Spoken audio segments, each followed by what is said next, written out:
Oke, assalamualaikum warahmatullahi wabarakatuh.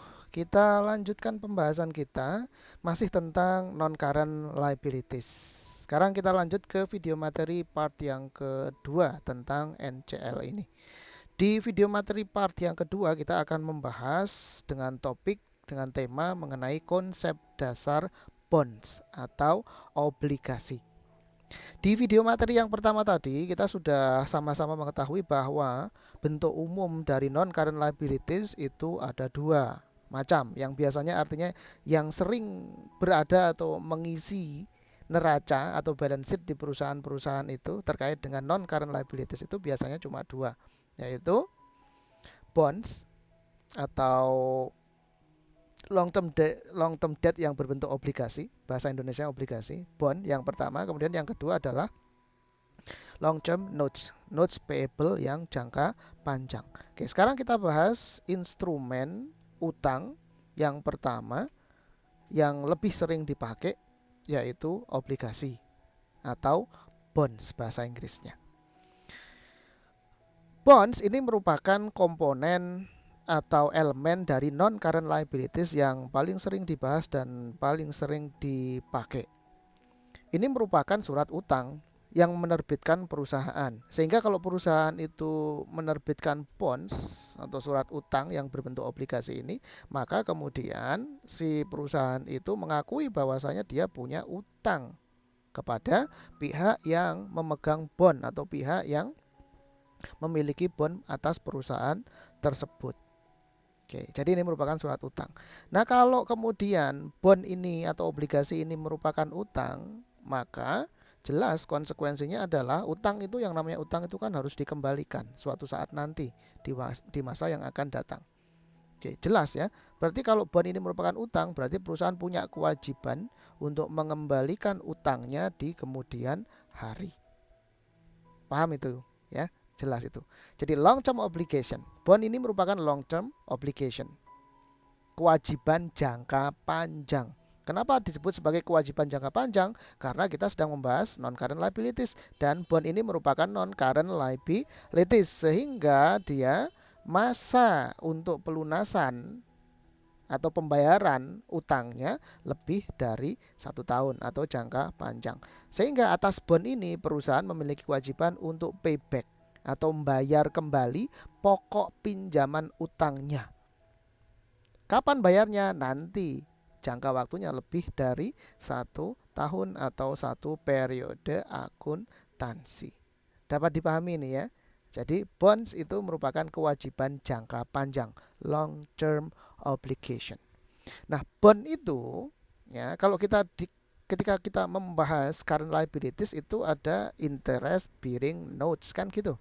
Nah, bonds ini tadi sudah saya sebutkan bahwa ini juga merupakan surat utang, namun surat utangnya jangka panjang. Sehingga bonds ini dapat kita sebut sebagai interest bearing notes payable. Sama juga terklasifikasikan bonds itu merupakan interest bearing. Artinya dia mewajibkan adanya return berupa bunga. Ya, mewajibkan adanya return imbal hasil berupa bunga.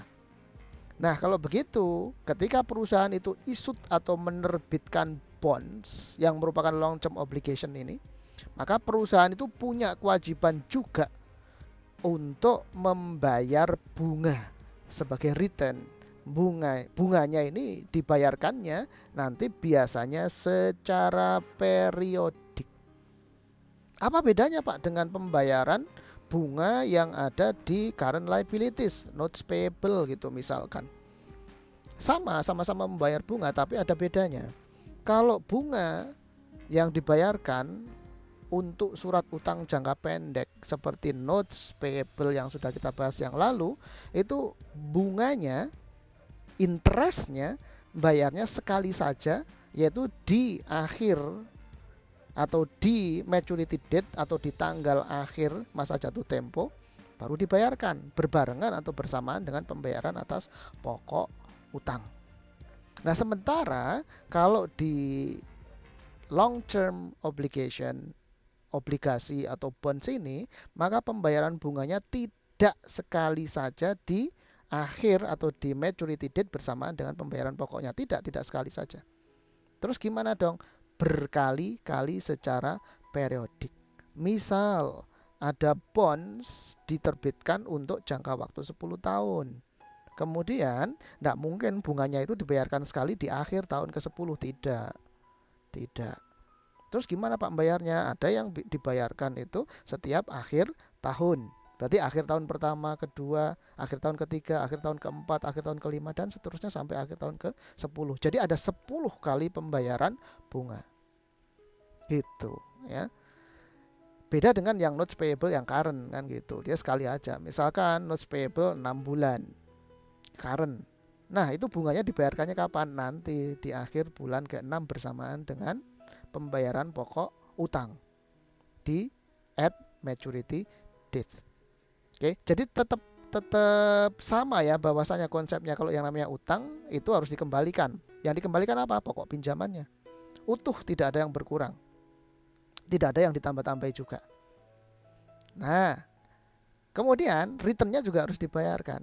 Returnnya berupa bunga atau interest. Hanya saja kalau long term debt atau non current liabilities itu bunganya dibayarkannya tidak sekaligus satu kali saja, tidak, melainkan berkali-kali.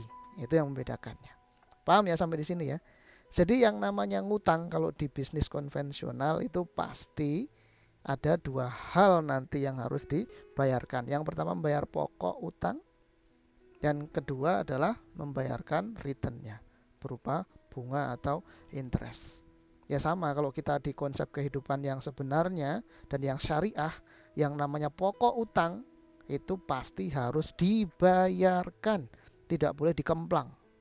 Kenapa? Percuma kita punya utang kepada orang atau kepada pihak lain, kemudian nggak bayar, pokok utangnya nggak dibayar, ngemplang gitu ya, percuma. Kenapa percuma? Karena nanti di akhirat akan ditagih. Jadi hati-hati dengan utang.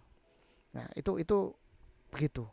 Pokok utangnya pasti akan dibayarkan. Hanya saja kalau yang tidak syariah ini kan ada tambahannya yang berupa interest atau bunga. Nah kalau konsep syariah itu yang tidak boleh. Oke. Pak, kalau konsep syariah berarti apa Pak? Nggak dapat return dong Pak.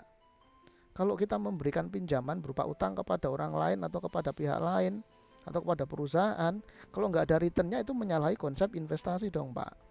Iya, menyalahi konsep investasi. Investasi apa? Investasi konvensional. Tapi jangan salah, ketika kita memberikan pinjaman berupa utang kepada orang lain atau kepada pihak lain, bukan berarti kemudian itu nggak ada returnnya. Salah kalau kita anggap sebagai itu tidak ada returnnya. Oh itu returnnya besar sekali. Apa returnnya Pak? Pahala di akhirat. Kan gitu. Jadi jangan mengharapkan bunga. Bunga itu malah tidak boleh, malah dapat dosa.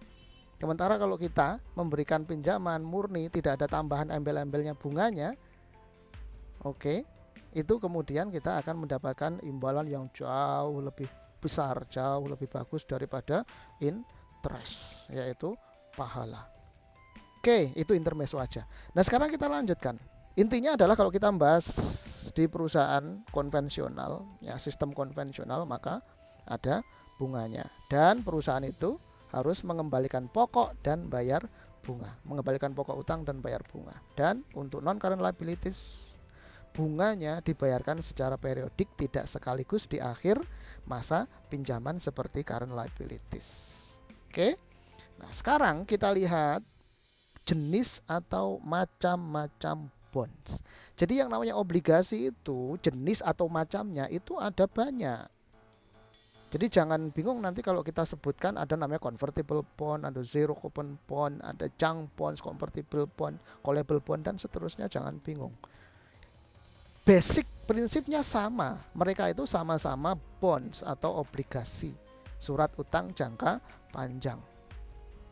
Kenapa kok kemudian namanya beda-beda Pak? Namanya lain-lain. Karena ada hal spesifik atau hal khusus yang melekat pada masing-masing bonds tersebut, sehingga penamaan atau macam atau jenisnya itu menjadi berbeda-beda. Oke, kita bahas satu persatu. Ada bonds atau obligasi yang secured dan unsecured. Secure dan unsecured itu maksudnya apa? Ada bond, ada obligasi, ada surat utang yang disertai dengan jaminan sehingga aman, dan ada bond atau obligasi yang tidak disertai dengan satu jaminan tertentu sehingga itu merupakan unsecured bonds. Oh, kalau begitu secured versus unsecured bond itu artinya sudut pandangnya dapat kita lihat dari ada tidaknya underlying assets, ada tidaknya aset yang dijaminkan untuk bond yang diterbitkan tersebut. Oke, saya ulang ya. Jadi secured bond versus unsecured bond itu dilihat dari ada tidaknya aset yang dijaminkan atau underlying asset dalam rangka aset yang dijaminkan dalam rangka penerbitan bonds atau obligasi tersebut. Sehingga kalau secured bond, oh ya jelas, berarti ada aset yang dijaminkan untuk bonds tersebut. Sehingga disebut sebagai secured bond. Bondnya aman. Kenapa aman? Karena ada aset yang dijaminkan. Nanti kalau suatu saat kemudian, maksudnya gimana sih Pak? Maksudnya adalah nanti kalau suatu saat kemudian di masa yang akan datang itu, di masa depan itu kemudian perusahaannya itu mengalami gagal bayar, taruhlah misalkan bangkrut. Dia punya bond 10 tahun, menerbitkan bond 10 tahun. Kemudian di tahun kelima kok perusahaannya bangkrut, kolaps. Ya. Maka kemudian kalau bondsnya itu bersifat secured bonds, ada jaminan atas aset untuk bond tersebut, maka asetnya itu tinggal diambil saja, selesai. Ya, selesai. Itulah yang disebut sebagai secured bonds. Kalau unsecured bond gimana Pak? Unsecured bond ya jelas tidak ada jaminannya, nggak ada aset yang dijaminkan. Berarti ketika di tahun kelima tadi itu perusahaannya kolaps, bangkrut, udah nggak usaha lagi, tutup. Terus gimana dong? Ya sudah gimana Pak? Ya utangnya hilang gitu aja. Mau minta ke siapa kan gitu? Nggak bisa, udah utangnya hilang gitu. Ya tinggal nanti kalau dia pilot, perusahaannya itu bangkrut, dipilotkan, ya nanti asetnya apa saja, kemudian dilelang, dijual untuk yang pertama dibagi-bagi kepada para krediturnya gitu. Itu kalau unsecured. Kalau dia secured, dia akan kembali, asetnya tidak boleh dilelang, tidak boleh dijual dalam rangka untuk likuidasi itu tadi, nggak bisa kalau yang secured. Kalau unsecured ya asetnya itu dilelang, udah dijual, kemudian dibagi-bagi kepada kreditur dan juga investor atau pemiliknya.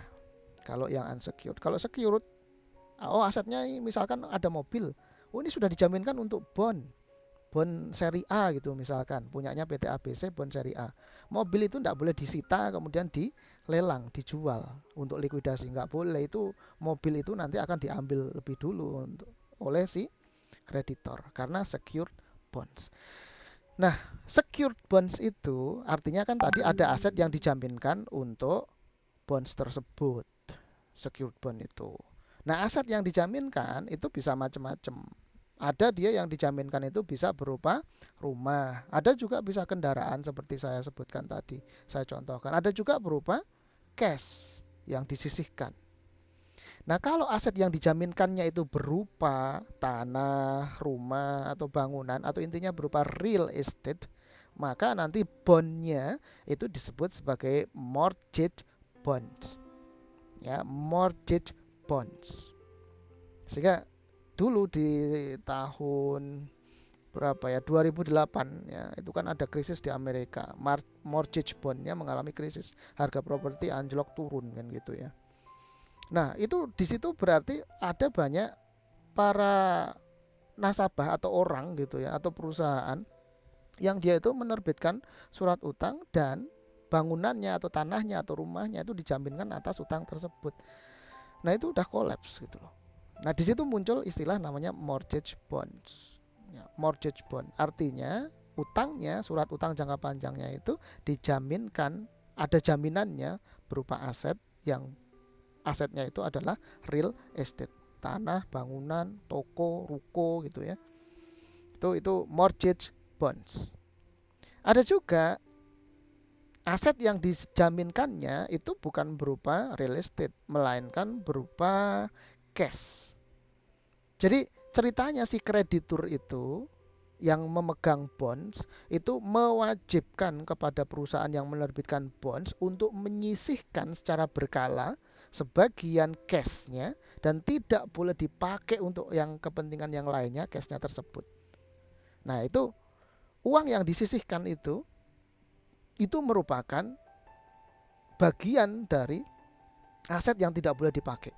Dan nanti siapa yang bisa ngeklaim atas uang yang disisihkan itu, Pak? Yang bisa ngeklaim adalah si pemegang bonds atau yang punya bondsnya si perusahaan tersebut.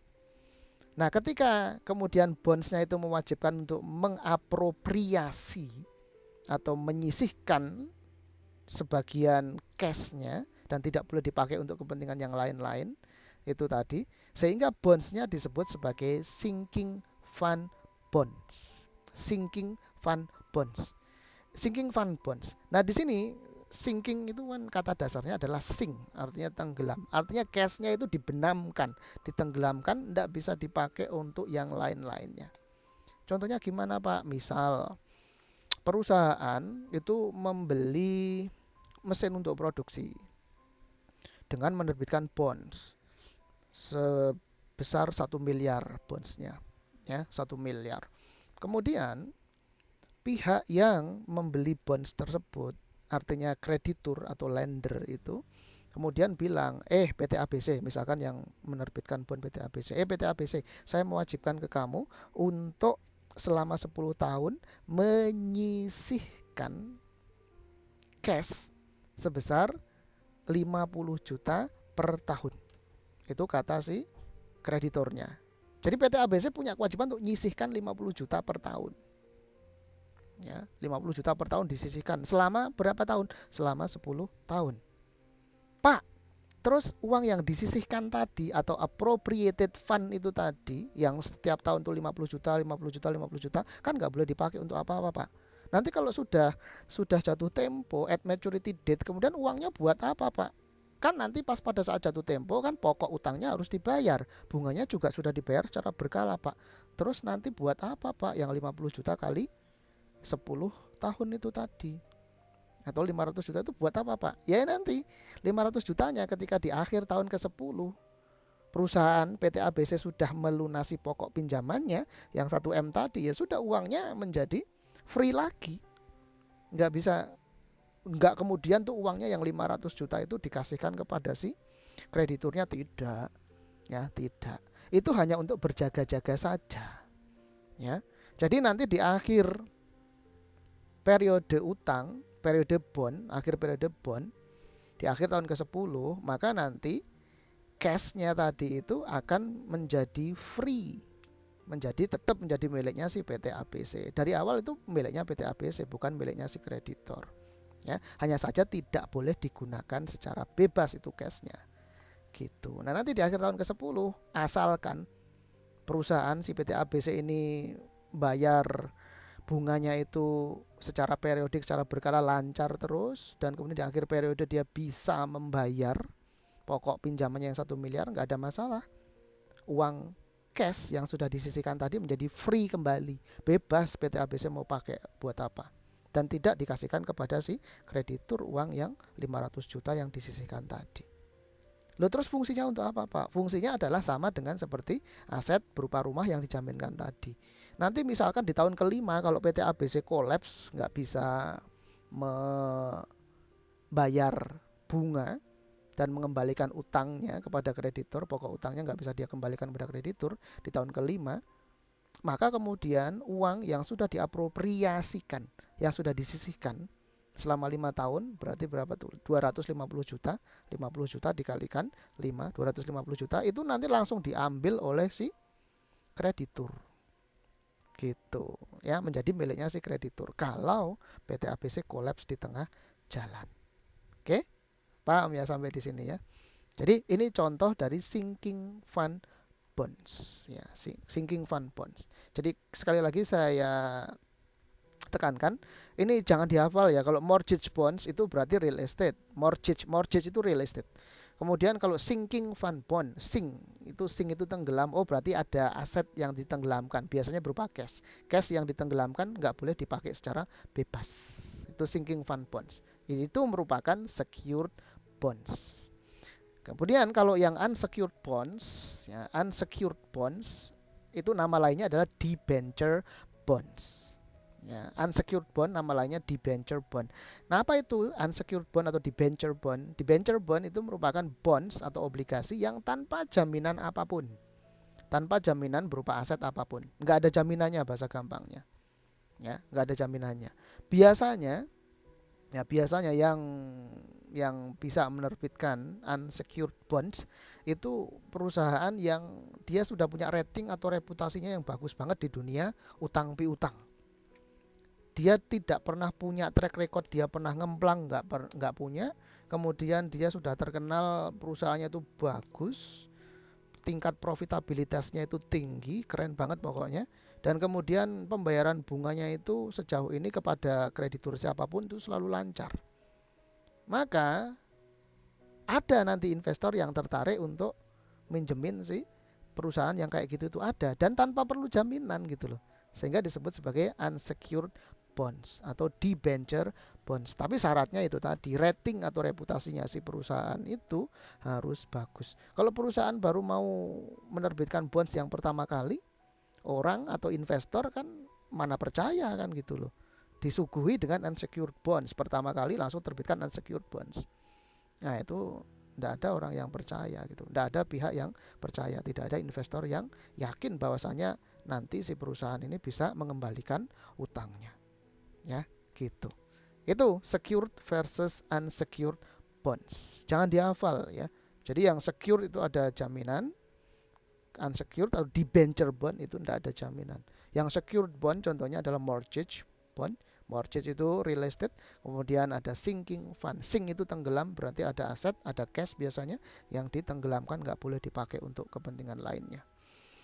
Kemudian ada lagi jenis bond namanya convertible bonds. Kata dasarnya adalah convertible bonds, berarti kata dasarnya adalah convert. Artinya berubah, diubah. Artinya gimana Pak maksudnya? Maksudnya adalah convertible bond adalah bond yang punya opsi, punya pilihan untuk dapat diubah menjadi saham. Sehingga pembiayaan atau investasinya itu dia bisa diubah dari sisi L, liabilities, diubah menjadi sisi E, equities. Bisa Pak kayak gitu? Bisa. Nah, yang bisa kayak gitu itu disebut sebagai convertible bonds. Dan kebisaan atau dapatnya liabilities atau bonds ini diubah menjadi saham atau liabilities diubah menjadi equities ini, itu merupakan opsi. Opsi itu bukan mandatori ya. Opsi itu bukan mandatori, bukan yang harus diubah gitu, tidak ya. Bisa, opsi itu artinya bisa dipakai atau digunakan, bisa juga tidak. Tapi yang jelas yang punya opsi atau pilihan untuk sahamnya untuk bondsnya itu diubah menjadi saham, itu disebut sebagai convertible bonds. Kata dasarnya adalah convert. Jadi ingat-ingat ya, kalau convertible bonds itu dari L, convertible bond itu kan L, dari L ke E. Artinya bondsnya ini bisa di-convert dari obligasi menjadi saham. Itu sehingga disebut sebagai convertible bonds. Kemudian ada juga jenis bonds yang lainnya adalah callable bonds. Callable bonds. Apa itu callable bonds? Callable berarti kata dasarnya adalah call. Apa itu maksudnya Pak? Call. Call di sini maksudnya sahamnya itu bisa diambil. Ya, bisa di-call kembali, bisa di perusahaan sudah menerbitkan bonds. Kemudian di tengah-tengah jalan sebelum bondsnya itu sampai di maturity date, kemudian bondnya itu bisa di-calling, bisa di-call back. Artinya bisa diambil atau bisa ditebus atau di-redeem. Itu callable bonds. Sekali lagi saya ulang, kata dasarnya adalah call. Sehingga callable bond itu merupakan bond yang dapat ditebus atau dilunasi atau di-redeem oleh si penerbit atau debitur, oleh si issuernya bond itu sebelum masa jatuh tempo atau before at maturity date. Lupa ada ya Pak bond kayak gitu ya? Ada. Tidak semua bond itu kemudian harus ditunggu. Kalau bondnya itu 10 tahun ya nanti pelunasannya harus 10 tahun, nanti di akhir tahun ke-10 baru bisa melunasi gitu. Enggak begitu juga. Ya, enggak begitu juga. Sama juga misalkan ada orang beli rumah, kemudian nyicil. Dia nyicil, nyicilnya itu selama 10 tahun, katakanlah demikian. Kan ada bank kemudian yang memberikan pinjaman kepada orang itu mensyaratkan bahwasanya tidak boleh dilunasi sebelum tahun ke-10. Ada yang seperti itu. Ada juga yang bisa dilunasi sebelum tahun ke-10 tapi ada penalti kan gitu. Nah, yang kayak model-model kayak gitulah itu merupakan callable bonds ya. Artinya di tengah-tengah sebelum masa jatuh temponya itu bisa di call atau bisa diselesaikan utang piutangnya. Oke. Jadi itulah yang disebut sebagai callable bonds. Di tengah-tengah masa sebelum masa jatuh tempo itu bondsnya bisa di call, bisa ditebus atau di redeem atau dilunasi. Pak, kalau tidak punya fitur callable bonds terus gimana Pak bondnya Pak? Ya tidak bisa di tengah-tengah jalan ditebus, di redeem, nggak boleh, nggak bisa. Harus ditunggu sampai masa akhir saat jatuh tempo. Paham ya? Itu callable bonds.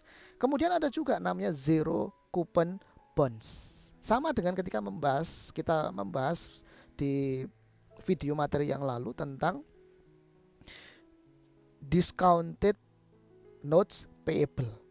Ya, discounted notes payable itu kan dia notes payable-nya itu ada diskon gitu ya. Ada diskon. Nah, itu bunganya itu nanti tidak akan dibayarkan di akhir masa jatuh tempo. Itu yang discounted notes payable.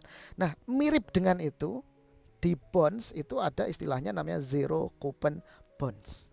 Apa itu zero coupon bonds? Zero coupon bonds itu dia tidak ada tingkat suku bunganya itu bondsnya. Kenapa Pak kok tidak ada tingkat suku bunganya? Karena memang tidak ada bunga yang akan dibayarkan oleh si issuer atau perusahaan yang menerbitkan bond. Lupa berarti nanti selama jangka waktu pinjaman atau periode bond itu tidak akan ada interest yang dibayarkan dong Pak. Iya, nggak akan ada interest yang dibayarkan secara berkala oleh si issuer kepada kreditur. Nggak ada. Loh kalau begitu nggak ada returnnya dong Pak. Tidak. Returnnya tetap ada. Sama dengan si discounted notes payable. Returnnya sudah ditarik di depan. Oke, sehingga zero coupon bonds itu adalah bonds yang tidak memiliki interest. Nah, kata-kata tidak memiliki interest itu bukan terus kemudian benar-benar nggak ada returnnya, bukan. Returnnya ditarik di depan. Ya, returnnya ditarik di depan. Tidak ada bunga yang dibayarkan secara berkala kepada kreditur. Nah, biasanya, bukan biasanya ya, mestinya ya. Jadi misalkan perusahaan mau menerbitkan obligasi atau bond senilai 1 miliar dan itu zero coupon bonds. Zero coupon bonds. Terus gimana dong? Nggak ada interestnya. Terus gimana Pak itu returnnya? Returnnya ditaruh di depan. Kan tadi dia mau menerbitkan bond 1 miliar. Oke. Kemudian nanti dia akan jual bondnya tersebut bukan 1 miliar. Pasti di bawah 1 miliar karena zero coupon bonds. Taruhlah misalkan dia jual 900 juta. Ya, dia jual 900 juta. Ya sudah, nanti dia akan hanya dapat 900 juta, tapi utangnya itu sebesar 1 miliar. Bondsnya nilainya sebesar 1 miliar. Nah, kemudian sepanjang periode katakanlah tadi 10 tahun lah. 10 tahun itu 1 miliar. Nah, nanti selama 10 tahun itu dia tidak akan membayarkan bunga apapun itu si perusahaan itu. Dan di akhir masa bonds pada saat jatuh tempo atau at maturity date nanti si perusahaan ini akan mengembalikan 1 miliar, bukan 900 juta, bukan. Ya, dia akan kembalikan 1 miliar. Pokok utangnya kan 1 miliar. Gitu. Loh Pak, 100 jutanya itu apa Pak? Nah, itu dia, 100 jutanya itu merupakan bunga. Tapi bunganya itu dibayarnya sekali saja, yaitu di awal ketika tanggal penerbitan atau issuance date. Kenapa begitu Pak? Karena bondnya ini merupakan zero coupon bonds. Paham ya sampai di sini ya? Oke, itu zero coupon bonds. Berikutnya adalah junk bonds. Junk bonds. Junk. Apa itu Pak? Junk. Junk itu kan sampah, kayak junk food gitu ya. Itu kayak makanan sampah itu, enggak bergizi, enggak ada gunanya itu makanan kan gitu. Ada junk food di bonds ini, ada junk bonds juga. Ada junk bonds. Apa itu junk bonds? Junk bonds itu ya apa ya? Kalau diterjemahkan secara letterlek kan berarti obligasi sampah gitu loh. Obligasi yang hampir-hampir itu apa ya, orang tuh malas ngeliriknya gitu loh. Ya, pihak investor itu malas aja ngelihatnya gitu. Nah, sehingga apa itu junk bond? Junk bond itu merupakan bonds atau obligasi yang out of ratings. Dia itu di rating, di pemeringkatan surat utang itu nggak masuk list, nggak masuk di daftar. Yang namanya surat berharga kayak saham, obligasi, kemudian ada, kalau pemerintah itu ada sun, ada ori, ada suku gitu ya. Nah, itu ada lembaga pemeringkat efek, ada lembaga pemeringkat surat berharga. Seperti misalkan ada JP Morgan, kemudian apa ya, Goldman Sachs gitu ya. Itu merupakan lembaga rating, dia akan merating. Oh, orinya Indonesia itu ratingnya apa? Apakah triple A atau double A atau B atau apalah gitu ya. Nah, itu dia yang rating. Nah, yang kalau junk bonds ya, kalau junk bonds ini dia sama sekali nggak masuk di rating. Rating yang terbawah pun nggak masuk gitu loh, out of ratings. Nah, kemudian supaya bondsnya ini laku dan ada investor yang mau ngebeli obligasinya, maka konsekuensinya karena dia out of rating, sampah gitu ya, nggak masuk di list, nggak masuk di daftar, maka kemudian si perusahaan yang mau menerbitkan junk bonds ini dia akan memasang interest atau return yang lebih tinggi daripada rata-rata kebanyakan bond. Misal, misal Misalkan saja rata-rata bonds itu memberikan tingkat hasil, imbal hasil atau yield sebesar katakanlah misal 10%, itu rata-rata ya. Kemudian kalau dia junk bond, dia nggak akan memberikan 10%. Dan juga dia tidak akan pernah memberikan di bawah 10%. Siapa yang mau beli kan gitu.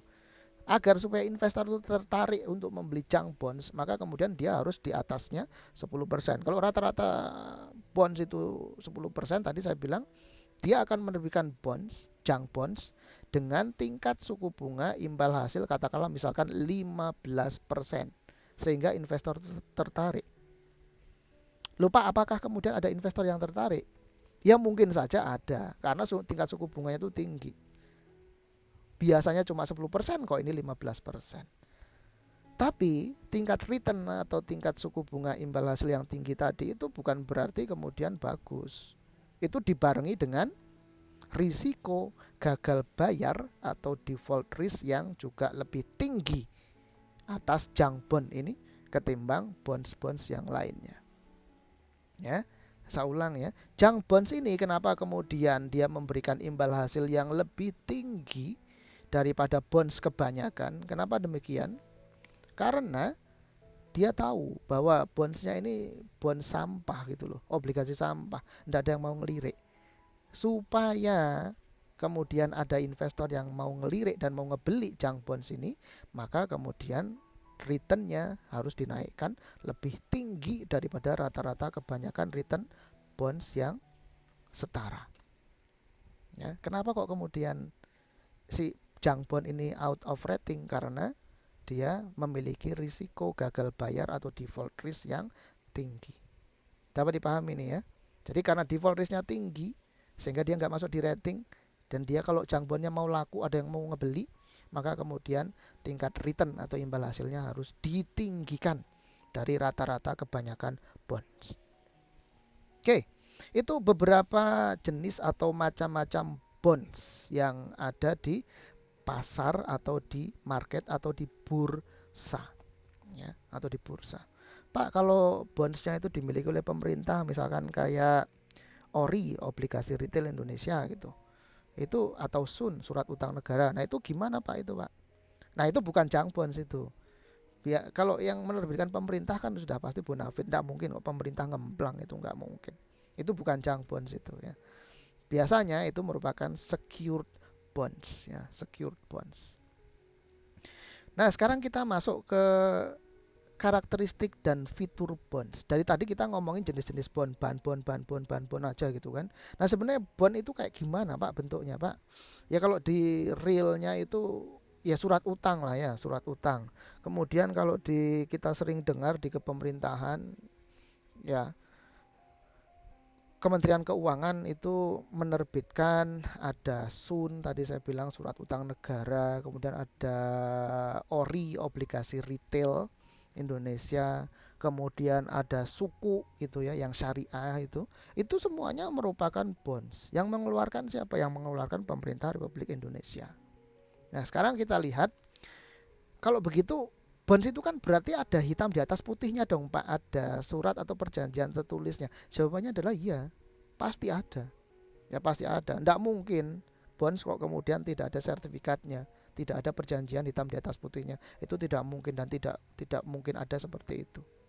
Oke. Nah, sekarang kita lihat fitur-fitur atau karakteristik dari bonds.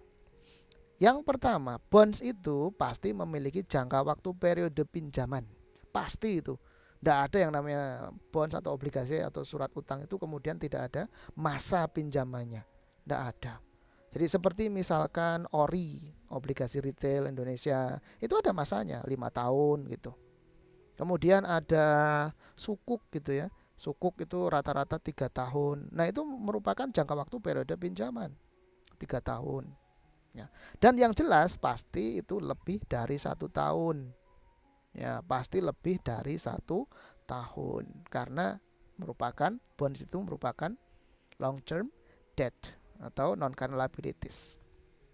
Sehingga yang namanya bonds itu pasti punya maturity date ya, pasti punya maturity date dan maturity date-nya lebih dari 1 tahun atau 1 periode akuntansi. Yang pertama. Kemudian yang kedua, maturity date. Ya jelas punya. Maturity date itu apa sih Pak sebenarnya? Maturity date itu merupakan tanggal jatuh tempo, tanggal terakhir periode bond, di mana nanti si issuer atau si penerbit bond itu harus membayarkan kembali pokok pinjaman. Ya, pokok pinjaman atau principal of bonds. Dia harus mengembalikan. Kalau dia minjem 1 miliar, nanti di maturity date dia akan mengembalikan membayarkan sejumlah 1 miliar. Pak, berarti syariah nggak ada bunganya. Oh, bunganya sudah dibayarkan di waktu-waktu atau masa sebelumnya kan gitu ya. Jadi maturity date menunjukkan masa berakhirnya bonds. Ditandai dengan perusahaan yang menerbitkan bonds itu harus membayarkan kembali pokok utang atau pokok pinjaman yang dipinjam dari lender atau kreditur. Oke, itu maturity date. Berikutnya adalah principal atau nilai pokok bond. Jadi setiap bonds atau obligasi itu pasti punya principal, nilai pokok utang, pasti punya. Principal itu nama lainnya adalah nilai pokok bonds atau principal amount atau face value atau juga disebut juga sebagai par value. Jadi diingat-ingat ya, ada principal value atau principal amount atau face value atau par value. Kalau ada istilah itu maksudnya adalah nilai pokok. Jadi nggak ada tambahannya, nggak ada bunganya, nggak ada apa namanya itu, nggak ada imbal hasilnya atau nggak ada returnnya, nggak ada. Itu nilai pokok yang tertulis gitu loh ya. Kalau dia ngutang 1 miliar ya berarti parnya adalah 1 miliar, nilai pokok utangnya, pokok pinjamannya adalah 1 miliar. Dan principal amount ini atau face value atau par value ini nanti akan dibayarkan sekali saja di akhir periode, yaitu at maturity date ya, dibayarkan sekali saja pokok utangnya di akhir masa pinjaman. Itu face value atau par value atau principal amount. Berikutnya interest. Yang namanya bonds itu pasti punya bunga atau interest. Nah, interest ini tadi sudah kita bahas berkali-kali, ini merupakan return, bentuk imbal hasil dari investasi atas bond. Nah, interestnya ini di dalam bonds ini nanti akan dibayarkan secara berkala atau periodik dalam jumlah tertentu, tidak sekaligus di akhir masa bond, tidak ya, nanti akan dibayarkan secara periodik, tidak sekali saja. Berbeda dengan current liabilities. Kenapa Pak kemudian dia dibayarkannya itu secara berkala atau secara periodik? Karena ini masanya panjang gitu loh ya. Masanya panjang, ada misalkan sampai 10 tahun. Masa bondsnya dibayarkan di akhir tahun ke-10 kan gitu. Yaitu terlalu panjang. Maka biasanya bisa dibayarkannya itu annually, tahunan. Oh ya sudah, setiap setahun sekali di akhir tahun gitu misalkan. Bisa juga semi annually, tengah tahunan, setengah tahunan, bisa dibayarkan misalkan setiap tanggal 1 Januari dan 1 Juli gitu misalkan. Nah, itu tergantung teknis pembayarannya saja. Ya, tapi yang jelas bahwa interest atau bunga atas bonds ini pasti dibayarkannya secara periodik atau berkala, dan itu dibayarkannya sebelum masa jatuh tempo. Pas masa jatuh tempo itu dia yang dibayarkan adalah pokok utangnya, ya, pokok utangnya. Pokok utang bukan dicicil. Ini beda nih. Pokok utang dalam bonds itu bukan dicicil, tidak. Jadi pokok utangnya itu nggak dicicil. Dalam artian, oh kalau begitu Pak saya minjam 1 miliar, nanti saya kembalikan menyicil ya gitu. Tidak demikian. Nanti di akhir periode ya dia akan bayar 1 miliar. Bunganya yang dicicil. Gitu ya. Ini beda ya, konsepnya beda. Oke. Berikutnya, stated rate atau contractual rate. Jadi di sertifikat bond itu nanti ada rincian, ada klausul yang menyatakan bahwa bunganya akan dibayarkan sebesar 10% gitu misalkan, 10% gitu misalkan. Nah, 10%-nya itu merupakan stated rate atau contractual rate. Tarif bunga itu nanti ada stated rate, ada market rate. Beda Pak, beda, lain. Nah, stated rate atau contractual rate itu berfungsi dalam rangka untuk menghitung jumlah bunga atau interest yang akan dibayarkan oleh debitur secara periodik itu tadi. Itu disebut sebagai stated rate atau contractual rate. Jadi besar kecilnya bunga atau utang, bunga atas utang yang akan dibayarkan secara berkala tadi itu, besar kecilnya itu dipengaruhi oleh besar kecilnya stated rate atau contractual rate. Bukan dihitung berdasarkan market rate. Nanti ada market rate. Nah, jadi yang dijadikan dasar untuk menghitung bunga itu adalah rate atau suku bunga, tingkat suku bunga yang tertulis di dalam kontrak perjanjian bonds. Nah, yang tertulis di dalam kontrak perjanjian bonds itu bukan market rate, melainkan stated rate atau contractual rate, dan digunakan untuk menghitung besar kecilnya, menentukan besar kecilnya bunga atau interest.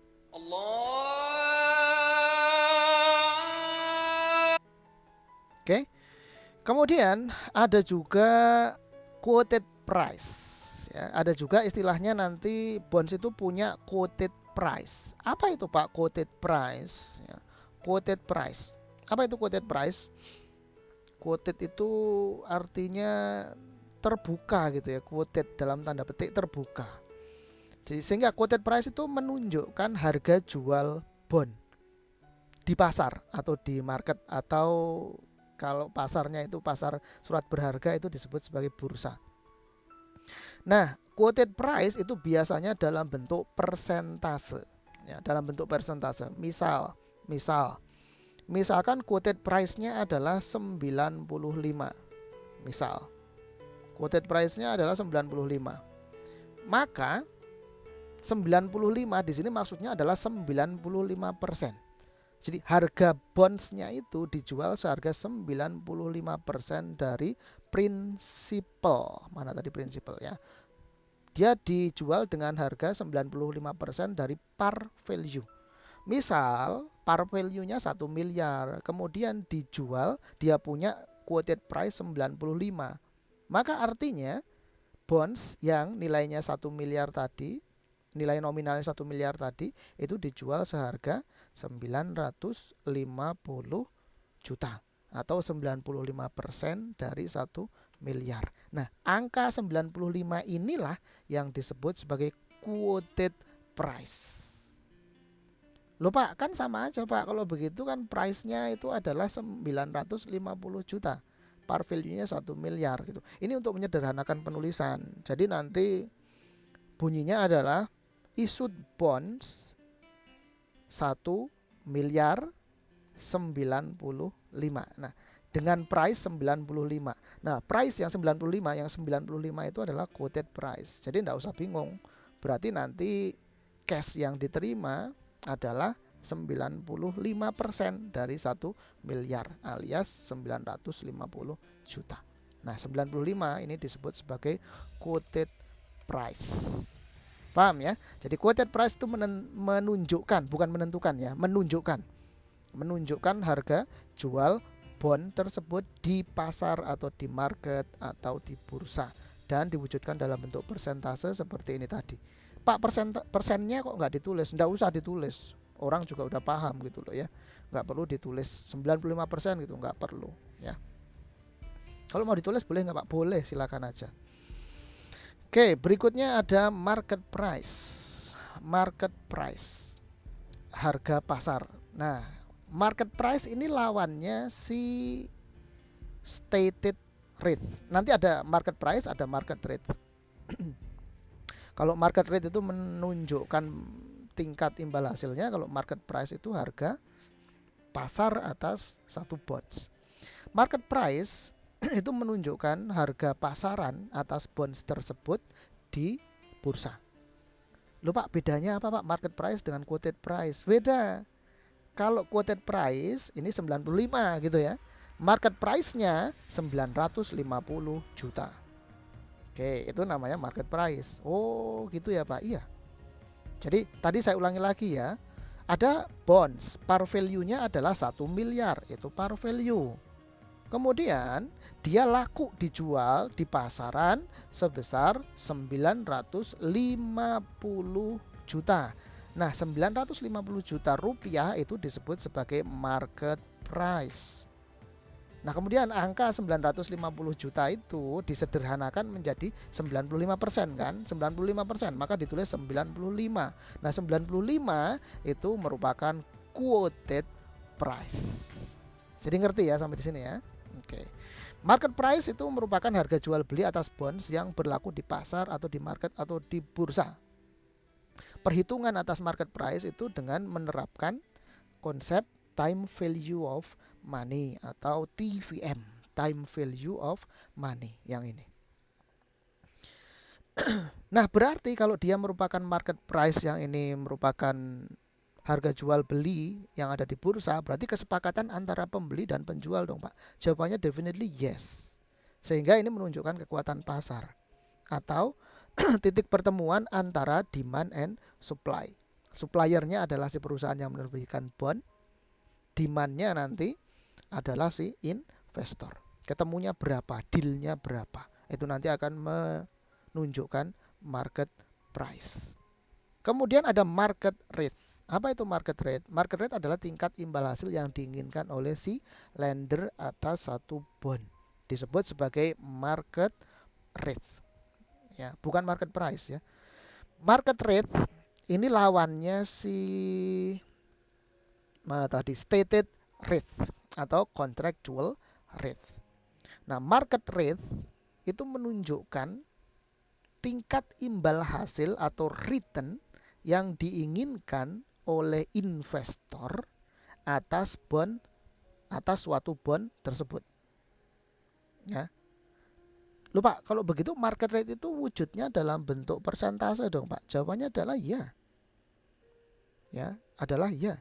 Jadi misalkan di sini stated rate atau contractual rate-nya misalkan 10%. Artinya perusahaan issuer itu dia akan menjanjikan bahwasannya nanti secara berkala atau secara periodik dia akan memberikan imbal hasil berupa bunga sebesar 10% PA per annum. Nah, itu stated rate atau contractual rate. Nah, kalau market rate apa Pak? Market rate itu tidak mesti harus 10%, bisa lebih tinggi, bisa juga lebih rendah daripada stated rate atau contractual rate, sehingga nanti ada menyebabkan adanya discount on bonds atau premium on bonds. Nanti akan kita bahas. Nah, jadi beda ya. Kalau market rate tidak digunakan untuk menentukan perhitungan besar kecilnya tingkat interest atau bunga yang dibayarkan oleh issuer. Tidak. Market rate tidak digunakan loh ya untuk menghitung bunga yang dibayarkan kepada investor. Tidak. Ini tidak digunakan. Yang digunakan untuk menghitung bunga adalah stated rate atau contractual rate. Oke, kalau begitu supaya lebih jelas kita perbandingkan antara stated rate dengan market rate. Tapi ngomong-ngomong sebelum kita memperbandingkan, maka di sini saya jelaskan dulu bahwa contractual rate atau nama lengkapnya bisa juga ditulis contractual interest rate. Itu nama lainnya adalah stated rate atau stated interest rate, itu sama ya. Jadi contractual rate atau contractual interest rate itu sama dengan stated rate atau stated interest rate. Lawannya adalah market rate atau market interest rate. Sama dengan istilah lain dari market interest rate atau market rate adalah effective interest rate. Saya ulang, nama lain dari market rate adalah effective interest rate. Jadi, nama lain market interest rate adalah effective interest rate. Pak, kalau begitu yang namanya stated rate, contractual rate, market rate, effective interest rate ini semua dalam bentuk persentase dong Pak? Iya, dalam bentuk persentase. Dan seperti biasa, PA, per annum, per tahun. Ngerti ya? Nah, sekarang kita perbandingkan. Baru sekarang kita perbandingkan antara stated rate dan market rate. Stated rate itu berasal dari sisi debitur atau perusahaan yang menerbitkan bonds atau obligasi. Sementara kalau market rate itu dari sisi kreditur. Ingat bahwa market rate ini adalah tingkat imbal hasil yang diinginkan oleh lender atau investor. Jadi market rate berasal dari sisi kreditur. Stated rate ini mewakili sisi supply, market rate mewakili sisi demand. Ngerti ya? Kemudian stated rate itu tertulis di sertifikat bonds dan harus tertulis di sertifikat bonds itu stated rate. Karena dia tertulis di sertifikat bond, maka dinyatakan di dalam bond, sertifikat bonds, sehingga disebut sebagai stated rate atau contractual rate. Karena dia berfungsi untuk menghitung interest atau bunga yang harus dibayarkan. Nah, kalau market rate itu tidak tertulis di sertifikat bond. Jadi kalau ada sertifikat bond seperti ini, kemudian ada persentasenya, pasti persentasenya itu bukan market rate, melainkan stated rate. Stated rate tadi digunakan untuk menghitung interest atau bunga yang akan dibayarkan. Sementara market rate itu tidak digunakan untuk menghitung bunga. Loh, dari mana Pak berasal berarti market rate? Market rate berasal dari mekanisme supply and demand. Sekali lagi, market rate berasal dari mekanisme supply and demand. Sehingga dia tidak digunakan untuk menghitung besar kecilnya interest atau bunga yang akan dibayarkan oleh si issuer kepada kreditor. Berikutnya, stated rate karena dia tertulis dinyatakan secara jelas dan terang-terangan eksplisit di sertifikat bonds, maka sifatnya konstan, nggak berubah. Jadi stated rate itu tidak akan berubah dari tahun pertama sampai akhir tahun ke-10 masa bond, contohnya seperti itu, misalkan 10 tahun, maka kemudian nanti stated rate-nya itu tidak akan kemudian berubah. Enggak, tetap konstan. Kalau kemudian 10% gitu ya stated rate-nya, ya dari awal sampai akhir ya dia akan 10% terus. Bunga yang akan dibayarkan itu dihitung berdasarkan 10% dikalikan prinsipalnya, selesai. Enggak akan berubah bunganya, konstan terus bunga yang dibayarkan. Ngerti ya? Sementara kalau market rate itu sifatnya enggak konstan atau berubah-ubah. Seperti harga saham di bursa, kadang naik, kadang turun. Demikian pula dengan surat utang yang bernama bond ini. Kadang dia nanti tingkat return-nya, market rate-nya itu naik, kadang dia turun. Misalkan awalnya 10%. Kemudian karena kinerja bisnis perusahaan yang menerbitkan bond itu bagus gitu ya. Nah, kemudian bondsnya diperdagangkan, diperjualbelikan di bursa karena perusahaannya bagus, kemudian market rate-nya naik. Ya, market rate-nya naik. Awalnya 10% naik menjadi 11% misalkan. Gitu. Bisa juga kemudian kalau investor mempersepsikan bahwa perusahaan penerbit bond itu kemudian kok loyo, kinerjanya jelek, maka bisa juga itu nanti market rate-nya turun, katakanlah menjadi 9%. Bisa. Jadi bisa naik turun ya. Itu market rate. Jadi dapat dipahami ya, itu perbedaan antara stated rate atau contractual rate dengan perbedaannya dengan market rate atau effective interest rate. Oke, nah sekarang kita lihat bentuk dari bond. Bonds itu bentuknya seperti ini.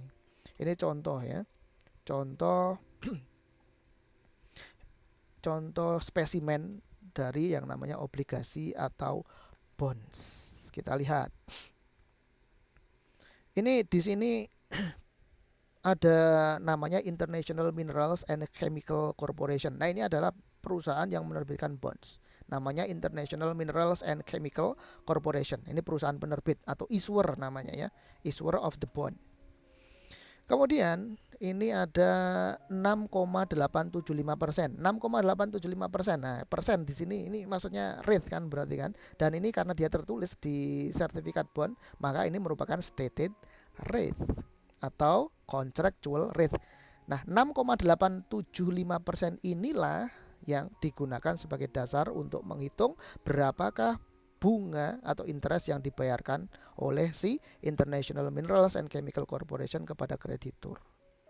Berapa besarnya bunga dihitung berdasarkan stated rate ini, 6,875%.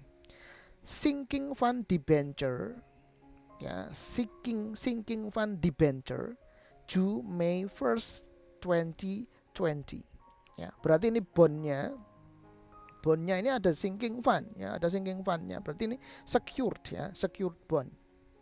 Kemudian 1 Mei, perhatikan tanggalnya, 1 Mei 2020 ini merupakan maturity date atau tanggal jatuh temponya. Maturity date, tanggal jatuh temponya, yaitu 1 Mei 2020. Terus perhatikan apalagi di sini $5,000 atau tertulis di sini ada $5.000. Nah, $5.000 ya, $5.000 ini merupakan nilai pokok utang atau par value atau face value atau face amount tadi, atau nilai principal value, yaitu sebesar berapa nih? $5.000 ya, nih $5.000. Nah, ini adalah merupakan contoh spesimen dari bonds ya, spesimen dari bonds.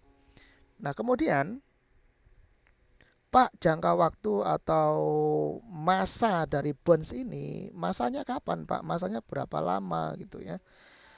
Nah, bonds itu diterbitkan, kalau ini diterbitkan misalkan tanggal 1 Mei tahun 2015, maka 2015, 16, 17, 18, 19, 20, maka jangka waktunya 5 tahun ya. Maka jangka waktunya 5 tahun, kan due date-nya adalah 1 Mei 2020. Pak, ini tanggal penerbitannya tanggal berapa Pak? Kok nggak ada di sini? Ya, kenapa tidak ada di sini? Jawabannya adalah bonds itu misalkan tadi dia ditawarkan mulai diterbitkan adalah tanggal 1 Mei 2015. Belum tentu kemudian bondnya itu laku terjual pada tanggal 1 Mei 2015.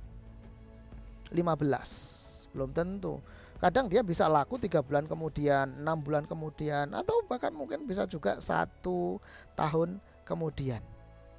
Nah, periode waktunya berapa Pak? Kalau begitu Pak, periodenya waktunya tetap sama, yaitu 5 tahun ya, 5 tahun. Hanya saja kemudian dia baru laku 1 tahun kemudian. Berarti si apa namanya itu, bond holder, pemegang bondnya ya, pemegang bondnya itu hanya nanti akan mendapatkan bunga atau imbal hasil berupa interest tadi itu selama 4 tahun, karena dia ngebelinya baru kemudian 1 tahun setelah masa tanggal diterbitkannya si bond tersebut.